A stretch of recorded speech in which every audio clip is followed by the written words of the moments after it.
إن الحمد لله نحمده ونستعينه ونستغفره ونعوذ بالله من شرور أنفسنا وسيئات أعمالنا من يهده الله فلا مضل له ومن يضلل فلا هادي له وأشهد أن لا إله إلا الله وحده لا شريك له وأشهد أن محمدا عبده ورسوله صلى الله عليه وسلم أما بعد فإن أصدق الحديث كتاب الله وخير الهدي هدي محمد صلى الله عليه وسلم فإن شر الأمور محدثاتها وكل محدثة بدعة وكل بدعة ضلالة وكل ضلالة في النار أما بعد فنواصل بعون الله تبارك وتعالى في كتابنا على شرح كتاب التوحيد للشيخ محمد ابن عبد الوهاب رحمه الله رحمة واسعة ونسأل الله سبحانه وتعالى أن يعلمنا ما ينفعنا وأن يزيدنا علما إنه تبارك وتعالى على كل شيء قدير. Toute la louange appartient à Allah Azza wa Jal. Nous le louons, nous le glorifions, nous lui demandons de nous pardonner pour nos péchés. Nous lui demandons la protection contre les méfaits de nos âmes ainsi que de nos mauvaises actions. Sachez que celui qui a la guide, personne ne peut l'égarer, et celui qui a la égare, personne ne peut le guider. J'atteste qu'il n'y a point de divinité qui mérite l'adoration en toute vérité, ce n'est qu'Allah, et j'atteste que Muhammad sallallahu alayhi wa sallam est son prophète et son messager, qu'il a envoyé à toute l'humanité et le dernier de ses prophètes. Après cela, ayyuhal ikhwa, nous continuons dans le livre qui est l'explication du livre de l'unicité, qui est Kitab al-Tawhid de Cheikh Mohammed ibn Abdul Wahhab rahimahullah. Et nous nous basons sur l'explication de notre noble Cheikh Ali ibn Mukhtar al-Ramli, qu'Allah le préserve et qu'il préserve ainsi tous nos savants de la Sunna. Alors, ayyuhal ikhwa, nous sommes aujourd'hui à notre 7e cours sur ce livre. Et la semaine passée, nous avons parlé du sens de l'adoration, du tawhid et du shirk. Et nous sommes toujours dans le sens de l'adoration, n'est-ce pas? Où nous nous sommes arrêtés. Bada Aina Al-Ibadatu Al-Batina. Aina. Montrez-moi. Wal-Batina. Vous êtes sûr? Non. Donc avant d'aller arriver sur Al-Batina, qui peut me donner la définition de Al-Ibada dans la langue arabe sans regarder le livre? Non, je veux une autre personne, pas lui-là. Non.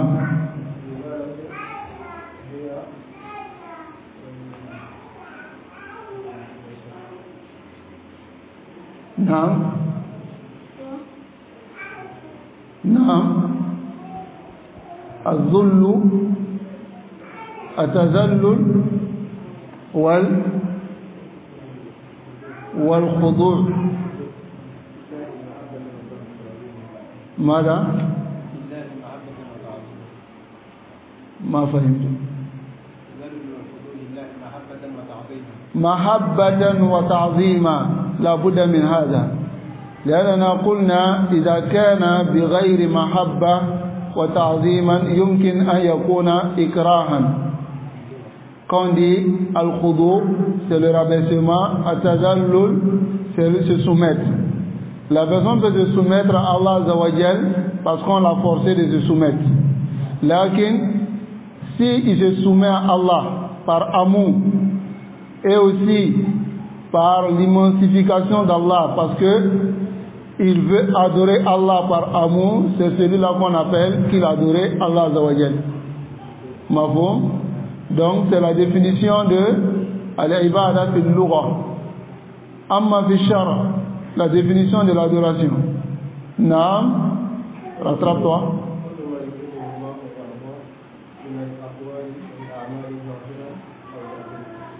معنى العبادة كما قال شيخ الإسلام ابن تيمية اسم جامع نفيد هذا، اسم جامع لكل ما يحبه الله ويرضى من الأقوال والأعمال الظاهرة والباطنة. L'adoration c'est quoi? C'est tout ce que Allah aime. Tout ce que Allah aime. Mais où tu peux trouver, où tu peux voir tout ce que Allah aime? Dans le Coran et dans la Sunna, n'est-ce pas? Et tout ce que Allah aime, que cela soit apparent et caché, c'est l'adoration. Alors si on comprend cela et on revient au verset qui est dans la sourate Zariyat où Allah dit وَمَا خَلَقْتُ الْجِنَّ وَالْإِنسَ إِلَّا لِيَعْبُدُونَ. Allah dit je n'ai créé les djinns et les humains que pour qu'ils m'adorent. Donc qu'est-ce que cela veut dire? Je n'ai créé les djinns et les humains que pour qu'ils fassent ce que Allah, moi Allah j'aime sur cette terre, et qu'ils délaissent ce que Allah déteste. Donc nous avons défini كل ما يحبه الله ويرضاه من الأقوال والأعمال ظاهرة والباطنة. Donc on a défini al-zahira, al-ibadat al-zahira. Qui peut me citer une adoration qui est apparente? Non? Oui? Non, lui il a dit la sola. Al-hajj, c'est apparent. La zakat, c'est apparent. Non? Le siyam, c'est apparent. Non? Et al-hub, l'amour d'Allah, c'est une adoration. Mais est-ce que c'est apparent? C'est où? Dans le cœur. Donc ça c'est batina. Et al-khawf, la crainte d'Allah, c'est où? C'est dans le cœur, n'est-ce pas? Mais ce qui est dans le cœur se concrétise par les membres. Parce que si on dit c'est dans le cœur, on ne connaît pas. Une personne peut dire moi je crains Allah, mais comme c'est dans le cœur, vous ne savez pas. Mais pendant ce temps il ne prie pas et il te dit la taqwa c'est ici. Il dit pourquoi tu m'embêtes? La crainte d'Allah c'est dans le cœur. Même s'il ne prie pas, lui n'a rien fait à Dieu. Il y a des gens comme ça. Il dit je sais que je reconnais qu'il existe, je n'ai rien fait, donc il ne va pas me châtier pour ça. Hein? Alors que tu as été créé pour l'adorer. Mais là maintenant tu as refusé de l'adorer. Essayez de voir la fille. Là maintenant tu as essayé de l'adorer et tu as refusé de l'adorer, donc tu dis que tu n'as rien fait. Est-ce que ta parole est correcte? Là wallah, ce n'est pas correct. Nasallallahu alaihi wa sallam.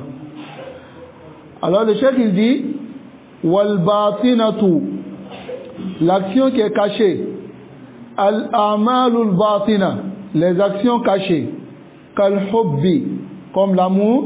Wal-khawfi, la crainte. Wal-raja, l'espoir. Wal-tawakkul, et le fait de placer sa confiance à Allah. Hadihi a'malun batina. Ce sont voici les actions cachées. A'malul qalbi, les actions du cœur. La naraha, on ne le voit pas. Mina shakhs, venant de la personne. Hiya fi qalbihi, ces actions sont dans son cœur. Fi dakhilihi, concentrez-vous ici. Fi dakhilihi, ces actions sont à l'intérieur de cette personne. Fahiya a'malun batina, ce sont les actions cachées. Il a cité ici al-hub, wal-khawf, wal-raja, wal-tawakkul. Il a cité l'amour, la crainte et l'espoir ainsi que le tawakkul. Qui peut me donner une autre adoration qui n'est pas ici, qui est l'adoration du cœur? Le taqwa, la crainte d'Allah. Naam. Al-khashiyah. Naam. Al-inaba. Hada amalul qalbi. La. Al-inaba musharak. Le inaba c'est voir zahir et ça est dans le batin. Mafhum? Donc, ces actions sont les actions du cœur. Yuhibbuha Allah. Allah aime. Wa yardaha. Et Allah déteste. Li'annahu amarana biha. Allah nous a ordonné cela. Hein? Allah agrée. J'ai dit quoi? Allah déteste? En Allah. Allah agrée. C'est un lapsus. Nam. Li'annahu amarana biha. Car Allah nous a ordonné. Ceci se trouve dans le cœur. Tu dois aimer ce que Allah aime. Et tu dois détester ce qu'Allah déteste. Allah aime le tawhid. Et Allah déteste le shirk. Allah déteste les mouchriquins. On doit aussi les détester. Allah aime la sunna. Allah déteste la bid'a. Allah déteste aussi les innovateurs. On doit aussi les détester. Celui qui a la réalité de l'amour d'Allah dans son cœur, il va comprendre ces choses-là. Mais celui qui n'a pas la réalité, il va dire non, c'est vrai que moi j'ai compris le tawhid, mais ceux qui n'adorent pas Allah, ils sont sur leur religion aussi. Est-ce que tu as aimé Allah réellement? Là. Parce que si tu aimais Allah réellement, alors tu allais faire quoi? Tu allais l'aimer, aimer ce qu'il aime et détester ce qu'il déteste. Et Allah déteste la mécréance. Allah déteste le shirk. Donc tu dois détester ce que Allah déteste. Allah aime la sunna. Allah aime la sunna. Et de même, Allah déteste la bid'a. Donc tu ne peux pas t'asseoir pour dire, nous on est sunnis, mais laissons les innovateurs en paix. L'innovateur, c'est lui qui vient avec quelque chose que le messager d'Allah n'a pas envoyé. Celui-là on appelle innovateur. Est-ce que celui qui aime Allah doit aimer les innovateurs? Il ne doit pas les aimer. Il ne doit pas aimer l'innovation.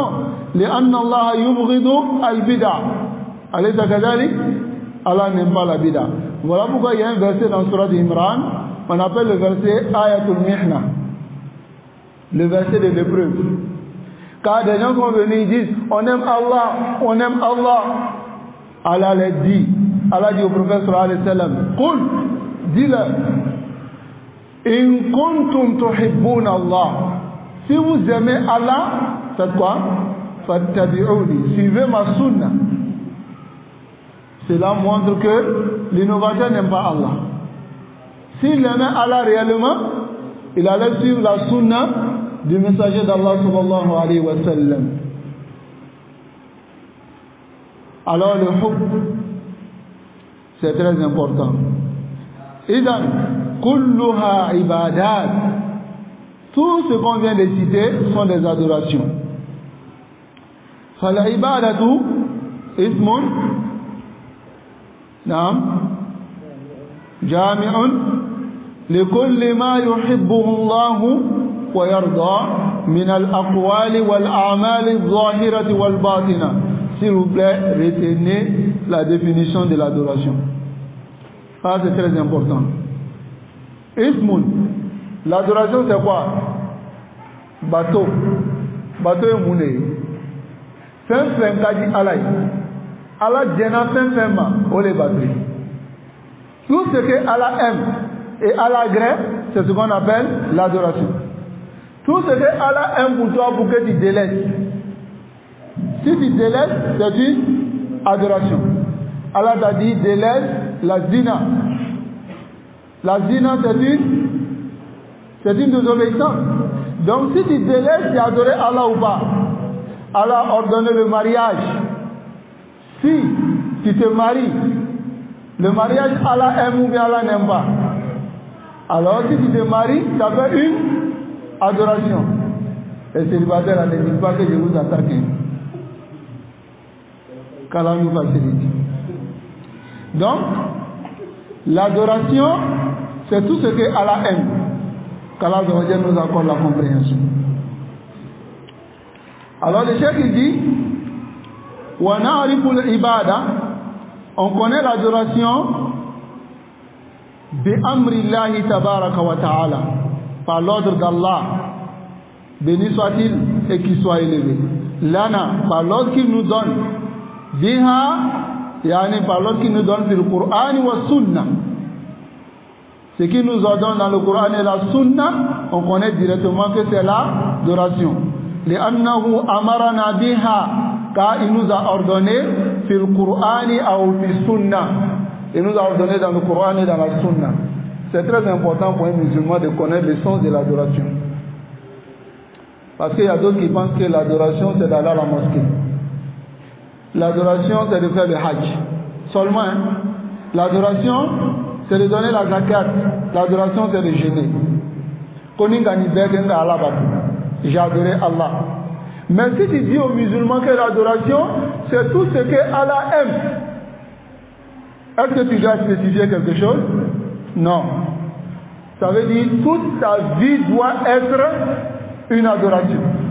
Ou bien, lorsque tu te lèves le matin, il y a une invocation. Si tu le fais, Allah aime ou Allah n'aime pas.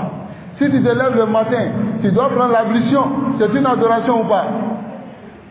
Si tu te lèves, tu dois faire 2 rakats, c'est une adoration ou pas? Tu dois aller prier Fajr. Les askars qui sont après le Fajr, c'est une adoration ou pas?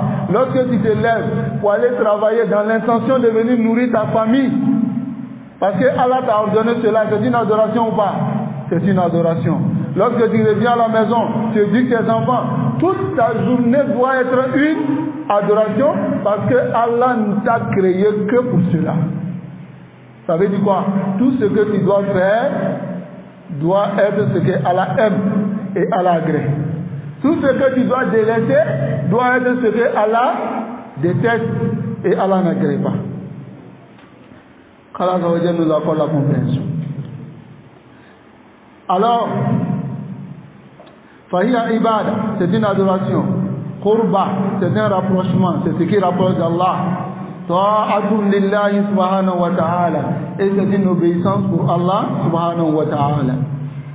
At-ta'atu, l'obéissance ma'al khudu'i, l'obéissance avec al-khudu' qui est le rabaissement, wa tazalluli, et la soumission, hadihi ibada, c'est ce qu'on appelle l'adoration. Ça va? Dans la prière on se soumet ou pas? On met la partie la plus importante de notre corps au sol. As-sujud. Pour qui? Pour Allah Azza wa Jal. Mais si on fait ce sujud là pour un autre qu'Allah, est-ce que c'est une adoration? Là, ce n'est plus une adoration. Ça devient le shirk.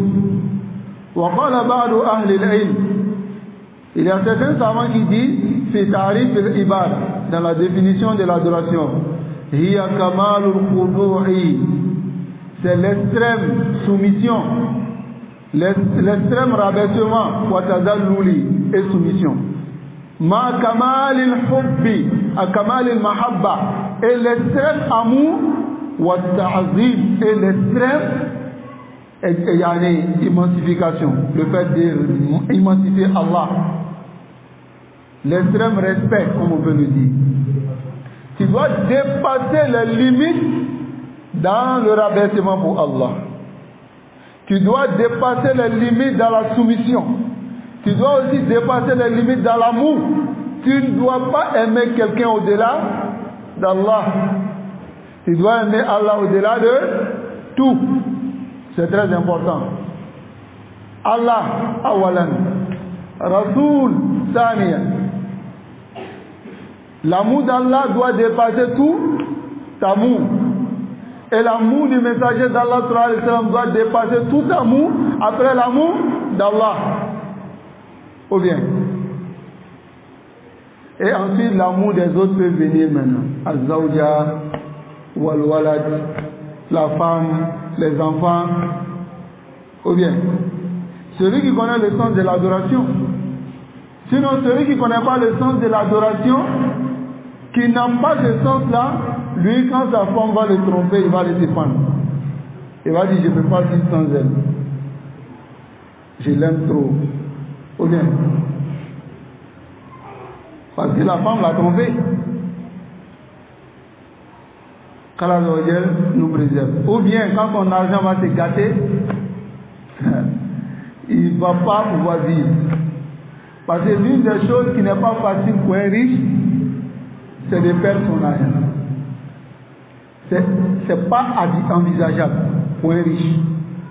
Donc, quand il perd sa fortune, quand il n'a pas le iman, directement il préfère aller se tuer. Ici, il a aimé l'argent au-delà d'Allah ou pas? Il a aimé l'argent au-delà d'Allah. Qu'Allah nous accorde la compréhension. Kamaluhu, le kamal c'est quoi? Ay aqsahu, yani l'extrême. Kamalul khudu'i wa tazallul, c'est le fait de l'extrême rabaissement et soumission. Innama takunu bayna yadayillah, lorsque tu es devant Allah tabaraka wa ta'ala sajidan, dans le sujoud, takunu fi kamali al-khudu', tu es dans l'extrême rabaissement wa tazallul et soumission lillahi subhanahu wa ta'ala, pour Allah seul, mahabbatan par amour lahu pour lui, wa ta'ziman et par respect. Idan anta fi ibada, en ce moment tu es dans l'adoration. Idan le cheikh dit afwan ala mana kamal al-hubbi. Non, c'est ça. Idan khalaqana Allah tabaraka wa ta'ala. Donc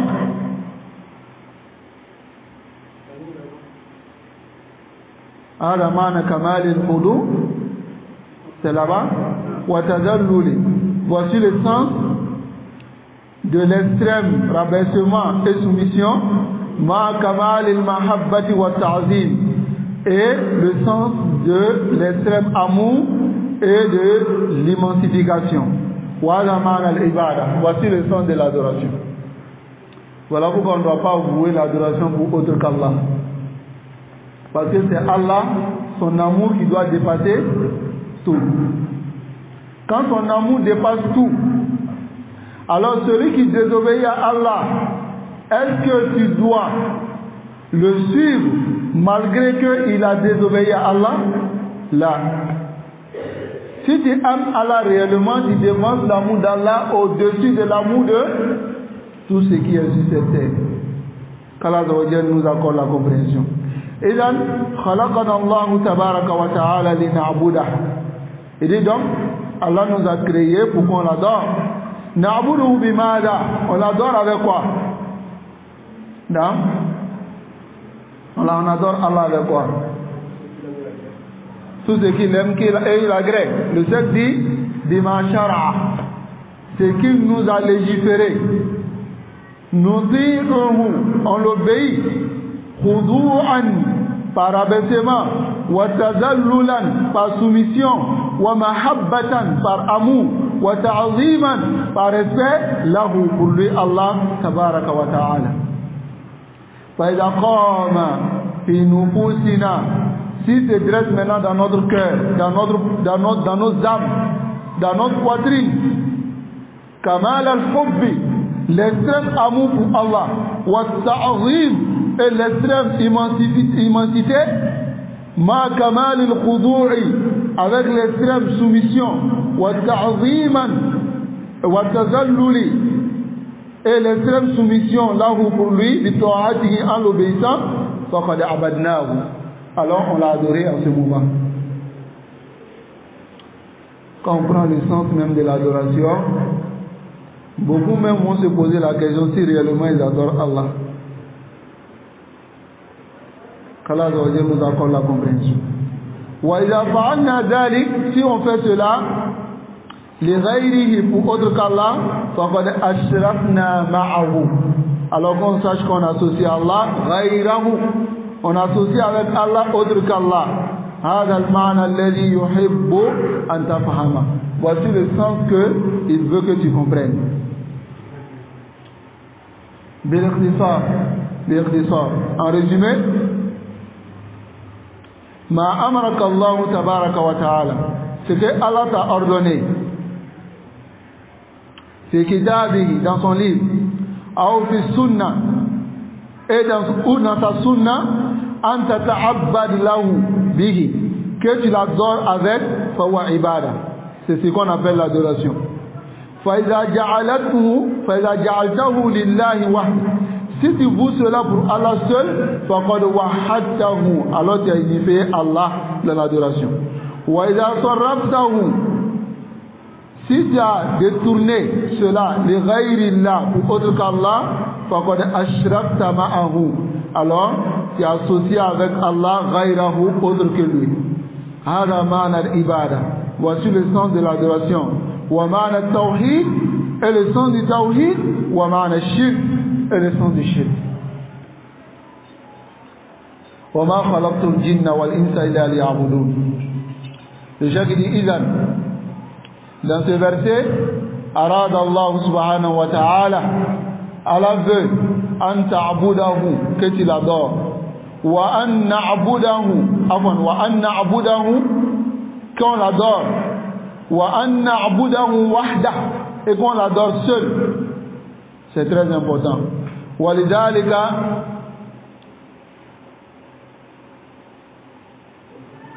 لأن ابن عباس, قال ابن عباس رضي الله عنه, ابن عباس قال l'agré, فسر العبادة هنا, il a expliqué l'adoration ici بالتوحيد, par le tawhid. وقال إلا ليعبدوني, Ibn Abbas dit إلا ليعبدوني dans ce verset, ça veut dire إلا ليوحدوني, إلا ليوحدوني, c'est-à-dire je n'ai créé les djinns et les humains que pour qu'ils m'adorent. Ibn Abbas dit quoi?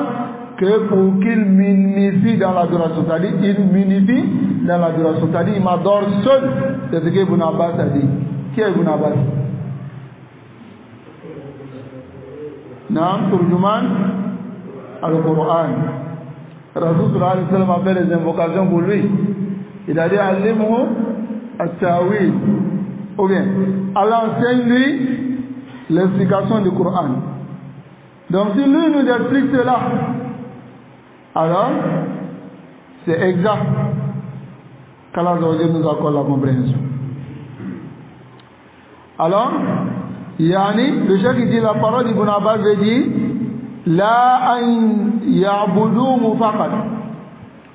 La parole d'Ibn Abbas veut dire que Allah les a créés pas pour qu'il adore lui seulement, c'est-à-dire pour qu'il adore et puis c'est fini. Là, bal ya'buduhu wahda. Ce qu'il veut par là, c'est qu'il adore lui seul.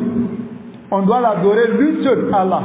Pas adorer, parce qu'on peut adorer Allah et puis aller adorer autre chose, ou bien, mais Allah, il veut nous dire qu'il nous a créés pour qu'on l'adore lui seul, sans associer.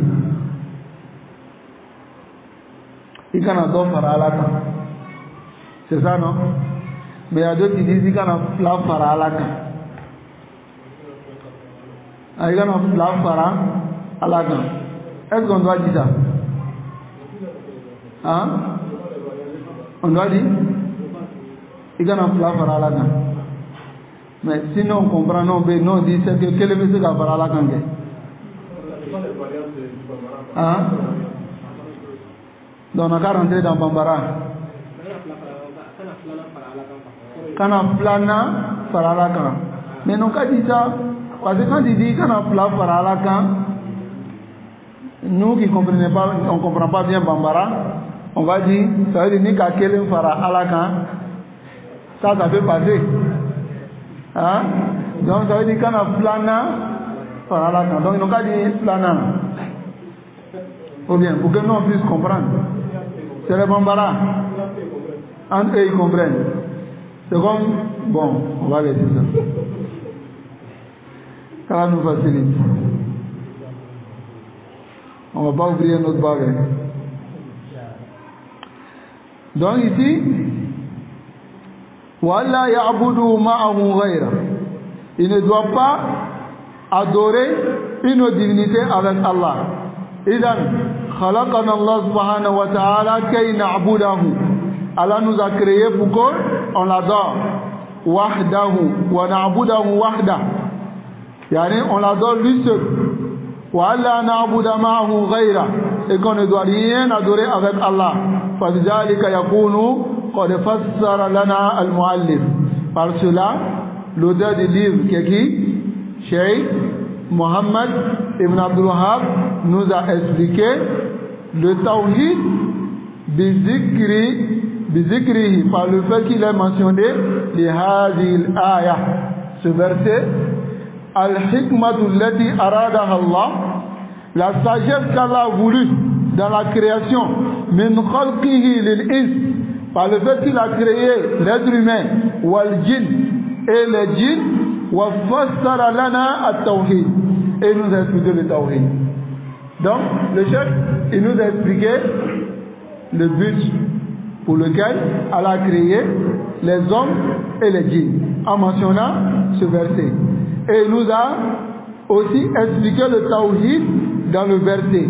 Wahiya an ta'budu Allah wahda, que tu adores Allah seul, wa alla ta'budu ma'ahu ghayra, et que tu ne dois pas adorer avec Allah une autre divinité. C'est compréhensible? Donc, ce verset même qui est wa ma khalaqtul jinna wal insa illa liya'budun nous donne l'explication du tawhid. ثم قال المصنف رحمه الله. Ensuite le gars du livre dit wa qawluhu, et la parole d'Allah, wa laqad ba'athna fi kulli ummatin rasula an i'budu Allaha wajtanibu at-taghut.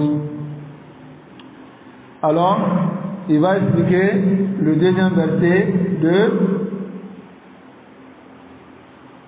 du Cheikh Mohammed bin Abdul Wahhab. Donc il a dit Kitabu Tawhid. Il a cité un premier verset. Quel est ce verset? Wama khalaqtul jinna wal insa illa liya'budun.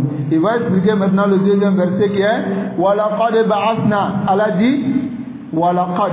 Le qad c'est le tahqiq. C'est une certitude. Ça veut dire quoi? Allah a certes envoyé dans chaque communauté un messager. Et le messager, lorsqu'il est venu, il leur a dit quoi? Ani abudullah wa yutanibu at-taghut. Adorez Allah et écartez-vous du taghut. Tous les messagers sont venus avec ça. Tous les messagers. Tous les messagers ont un seul fondement dans la da'wah. C'est quoi? Le tawhid. L'unification d'Allah dans l'adoration. Et l'avertissement contre le shirk. Tous les messagers sont venus avec cette da'wah. وَلَقَدْ بَعَثْنَا. Le cheikh il dit وَلَقَدْ بَعَثْنَا. Ba'athna ça veut dire quoi? Aïe arsalna. On a envoyé. Ma'ani al-umma fi shara. Donc le chef Ali Ramli, il va expliquer le sens de umma, les sens qui sont venus pour umma. Umma, qu'est-ce que ça veut dire? Prêtez bien attention. Umma, ça vient dans plusieurs sens dans le Coran. Et en l'occurrence, c'est 4 sens. Fi kulli ummatin, dans chaque communauté, c'est-à-dire quoi? Akhrajna fi kulli ummatin wal umma. Et la communauté wal umma, on va dire seulement umma, parce qu'il donne beaucoup de sens qui n'est pas forcément communauté. On va dire al umma, toute l'akou fi shara'i ala ma'ani. Dans la législation, la umma a beaucoup de sens. Il dit al-ma'na al-awwal. Il dit le premier sens, at-ta'ifatu minan nas. C'est un groupe parmi les gens. Umma, on fait du groupe parmi les gens. Kama fi hadhihi al-aya, comme cela se trouve dans ce verset. Là c'est clair. Wa laqad ba'athna fi kulli umma. Yani, on a envoyé dans chaque groupe parmi les gens un messager. Mafhum? Yani fi kulli ta'ifatin minan nas. Chaque groupe parmi les gens, on a envoyé un messager. Le deuxième sens, al-ma'na thani, az-zaman, c'est le temps, l'époque. Kama fi qawlihi ta'ala, wa dhakara ba'da umma. Wa dhakara ba'da umma. Allah parle du sahib de Youssouf. Ça va? Lorsque celui qui était en prison avec Youssouf, Youssouf lui a dit, si tu sors, ne m'oublie pas. Mais il a oublié. Et wa dhakara, yani wa dhakara, il s'est rappelé ba'da al-umma, après un temps. Donc umma ici c'est quel sens? C'est le temps. Wa dhakara ba'da umma. Il s'est rappelé après un temps. Yani ba'da zaman, après un temps, ba'da waqtin, après un temps, c'est la même chose. Al-ma'na al-thalith, al-umma, le troisième sens c'est al-imam. Vous allez mémoriser ça. Les 4 sens que le cheikh a donné. Le premier sens, on a dit quoi? Ta'ifat minan nas. Le deuxième sens, al-zaman. Le troisième sens, al-imam. Umma, ça veut dire imam. Kama fi qawli Allahi tabaraka wa ta'ala. Comme cela se trouve dans la parole d'Allah. Inna Ibrahim kana umma. Inna Ibrahim kana umma. Ibrahim était un imam. Umma huna ma'nahu al-imam. Ibrahim était un imam. Donc umma ici ça prend le sens de imam. Mais sinon on veut chaque fois traduire en français, on va dire communauté. Il était une communauté. En réalité, le vrai sens c'est il était un imam al-muttaba qu'on doit suivre. Mafhum, un guide. Wal ma'na ar-rabi, le quatrième sens, al-milla. Umma ça veut dire al-milla, la religion. Yani ad-din, ça veut dire la religion. Kama fi qawlihi ta'ala, comme cela se trouve dans la parole d'Allah Azza wa Jal, inna wajadna aba'ana ala umma. On a trouvé nos parents sur une religion. On a trouvé nos parents sur une religion. Donc voilà les 4 sens de al-umma. Qui peut me donner les 4 sens sans revenir au livre?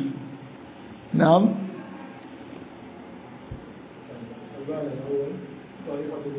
Naam.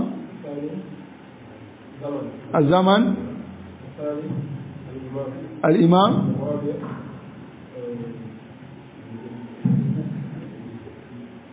الراوي الدين. نعم. Donc c'est 4 sens. Le premier sens c'est le groupe de gens. Le deuxième sens c'est le temps. Le troisième sens c'est imam. Et le quatrième sens c'est quoi? La religion. Donc voici les 4 sens que le cheikh il a donné.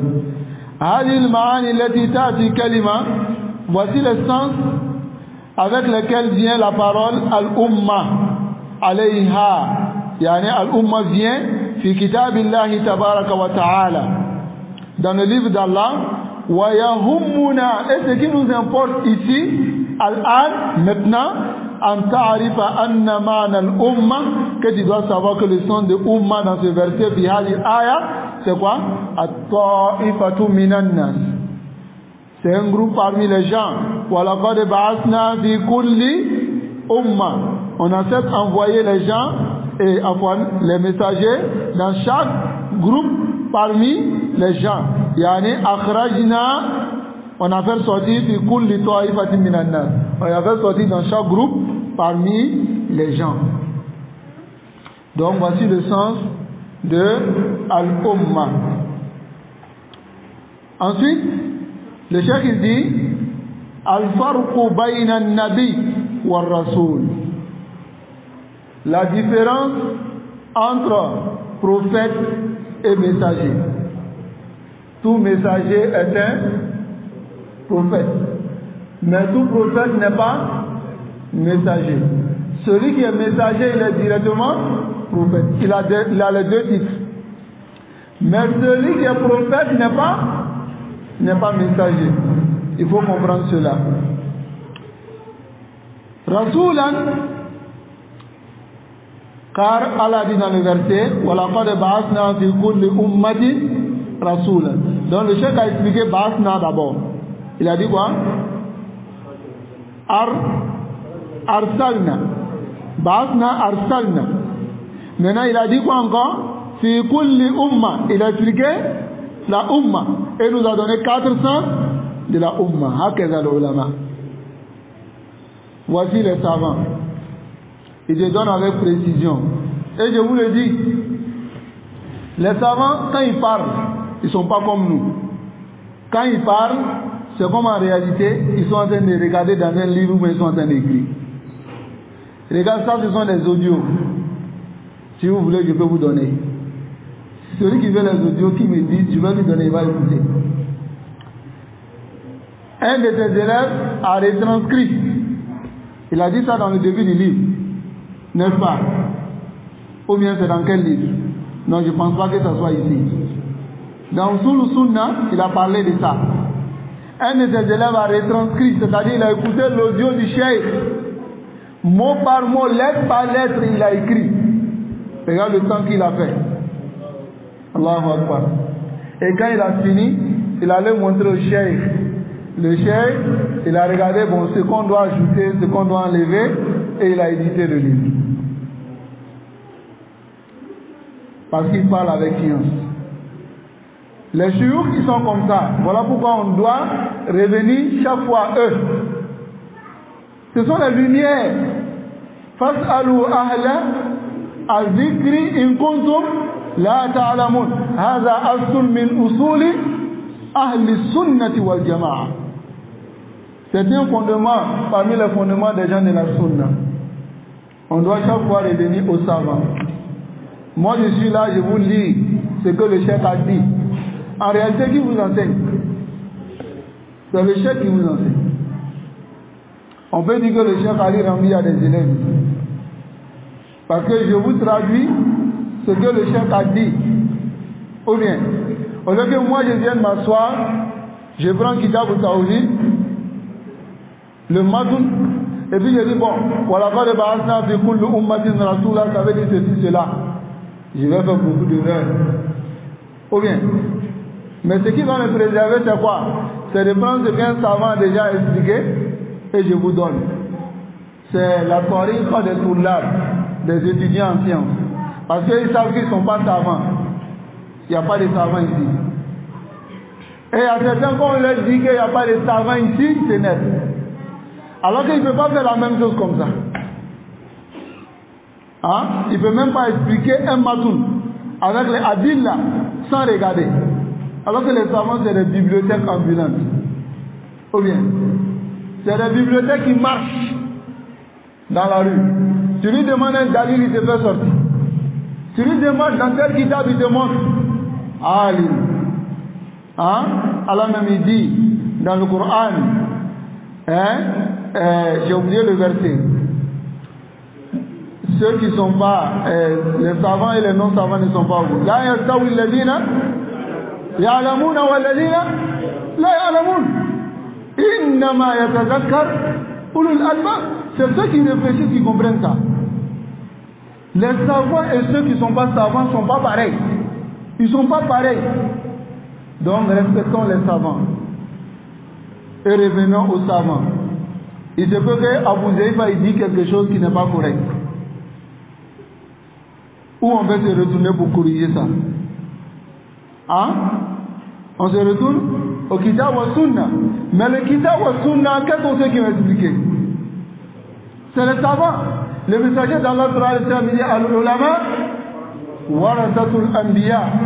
Les savants sont les héritiers des prophètes.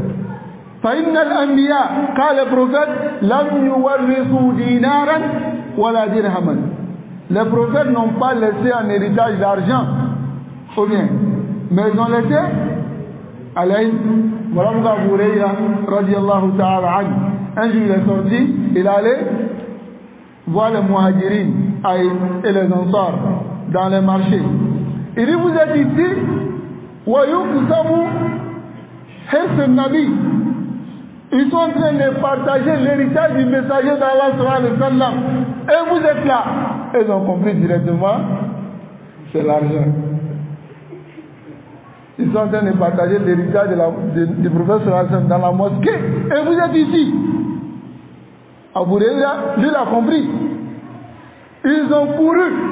Ils sont allés dans la mosquée. Ils sont allés trouver Majlis. Ils disent, mais tu nous as dit héritage, non? Abu Hurayra dit non, c'est l'héritage. Car la science c'est l'héritage des messagers. Qu'Allah nous accorde la compréhension et qu'il nous guide sans fin sur le chemin. La semaine prochaine, Inch'Allah, nous allons rentrer dans la définition de An-Nabi wa Rasoul. On va détailler parce qu'on n'a pas assez de temps.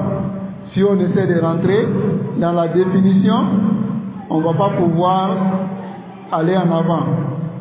Donc le date prochain, Inch'Allah, on va se concentrer sur quoi? La définition de An-Nabi wa Rasoul et on va rentrer dans le sens du Tawhid. Le Tawhid, qu'est-ce que ça veut dire? qu'Allah nous accorde la compréhension. C'est dans ces genres de livres-là que nous allons comprendre le Tawhid. Le Tawhid, ce n'est pas dans la bouche. Non, je connais. Oui, c'est quoi? C'est pas pour dire que Allah, il est seul. C'est fini. C'est ça, non? Oui. Mais quand il y a un problème, c'est dur. Il dit,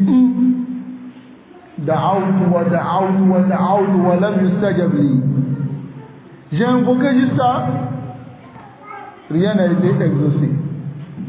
Il va se retourner maintenant dans les bois sacrés. Excusez-moi, ceux qui ont les bois sacrés là. Les gens de Korogo là. On ne parle pas d'eux quoi. Mais chacun a des bois sacrés. Hein. Ou bien, dans les villages, on trouve ça. Il va se retourner là-bas. C'est là qu'il va comprendre qu'il n'a pas compris le Tawhid. Parce que, je vous donne un exemple. Le Tawhid, ça se connaît lorsque tu es dans un problème. Par exemple, Mana Tawakkul. Je te donne par exemple le Mana de Tawakkul. Tawakkul, c'est quoi? Placer sa confiance à Allah. Lorsque tu es malade, il a marié tout. Comme a dit Ibrahim, c'est lui qui me guérit. Mais regarde la majorité des musulmans aujourd'hui. Lorsque tu es malade, quelle est la première chose à laquelle tu dois penser? C'est d'invoquer Allah Azawajal pour qu'il enlève la maladie sur toi. Mais regarde la première réaction des musulmans aujourd'hui, c'est d'aller à l'hôpital. Est-ce qu'on a compris le Tawhid? Est-ce qu'en réalité on a compris? La première réaction du musulman doit être quoi? D'invoquer Allah, de revenir à Allah. Il peut se dire, là, Allah, c'est un péché qui m'a mené à cela. Parce qu'il y a certaines personnes qui voient tout en épreuve. Allah m'a éprouvé, je serai récompensé. Souvent le péché là, Allah aussi met un châtiment sur toi selon ton péché. Ou bien, Oma asabakum min musibatin illa bima kasaba aydikum. Ce que vos mains ont fait, c'est ce que Allah a mis sur vous. Mais souvent aussi il y a l'épreuve. Tu es malade, tu espères la récompense d'Allah. La première chose du musulman, c'est de ne pas aller vers le médecin. Et puis même, il y a d'autres qui disent, médecin, s'il te plaît, fais tout ton effort pour qu'il puisse vivre. Ou bien, celui qui veut le maintenir en vie, tawakkul, ça doit revenir à qui? Voilà pourquoi le musulman, lorsqu'il est malade, il doit savoir que la maladie, c'est une épreuve d'Allah. Et maintenant, il commence à revenir vers Allah maintenant. Il invoque Allah, et maintenant, lorsqu'il prend les médicaments sont des sabab, sont des causes. Mais qui guérit? C'est Allah Azawajal. Donc, Allah te prouve par la maladie pour que tu puisses revenir vers lui, pour que tu penses à la mort. Mais il y a certaines personnes, a'oudhu billah, même lorsqu'il fait un pincement dans son corps, il faut que j'aille voir mon médecin. Je pense que ça ne va pas trop. Il m'en croit un peu chaud là. Il va voir son médecin. Le médecin lui dit qu'il y a ça, il prend un médicament. Et puis c'est fini.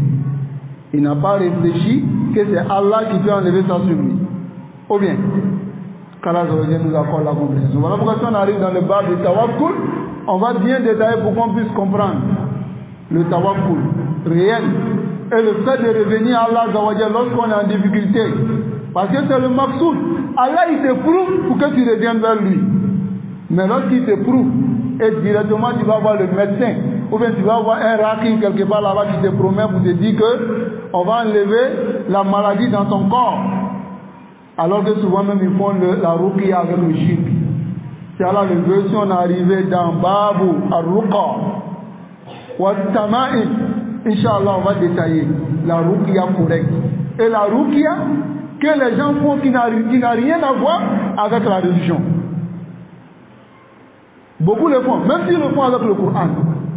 Ils le font, ça n'a rien à voir avec la religion. Si on arrive là-bas, on va détailler, Inch'Allah. Et on ne va pas détailler de nous-mêmes. On va se baser sur la parole des ulama. qu'Allah nous accorde la compréhension. Subhanakallahumma wa bihamdik. Ashhadu an la ilaha illallah, astaghfiruka wa atubu ilayk.